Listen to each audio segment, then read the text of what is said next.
Magandang araw po at sa lahat po ng followers ng si Obed, ang modernong konserbatibo, kay Professor Obed na akin pong matagal ng kaibigan at kasama. Naniniwala po ako na ang karapatang pumili ay nasa tao. Yan po ang aking paninindigan. At naniniwala rin po ako na kailangan mag-ingat ang bawat Pilipino. Ako po mismo ay isang COVID survivor. I almost died. The doctor said that I only had 36 hours to live. But my mother was a doctor, gave me medicines, alternative medicines that cured me. In other words, nabuhay po ako. Pero apat po kami nagka-COVID sa pamilya.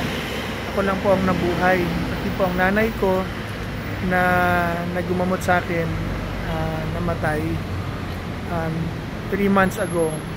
And we were all unvaccinated.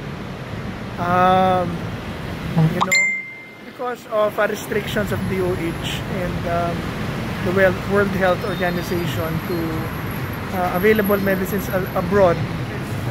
Pero ayaw nila pag-handle. So that's why sinabi ko nga po, if I become senator, I will bring all these medicines here in the Philippines and give it all for free to all Filipinos who will use it. And so but yet I still am proposing or I'm still in the position na kalayaan pumili na dapat ibigay sa atin.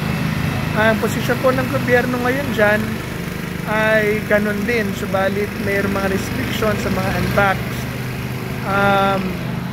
Subalit kung meron po kayong mga reklamo na labag sa kanilang mga pinatutupad na batas, pwede ko kayong magsumbong sa PACC or sa ARTA. Meron po kami mga hotlines, 0906-692-7624 or pakitingnan na lang po sa aming Facebook. Pwede kayo tumawag sa 8888. Pwede rin kayo pumunta ng ARTA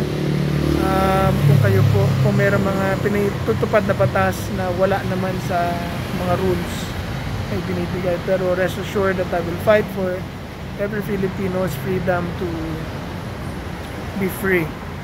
And of course, as government, we will make sure that the people are safe. There has to be a balance. So maraming salamat po. God bless and ingat.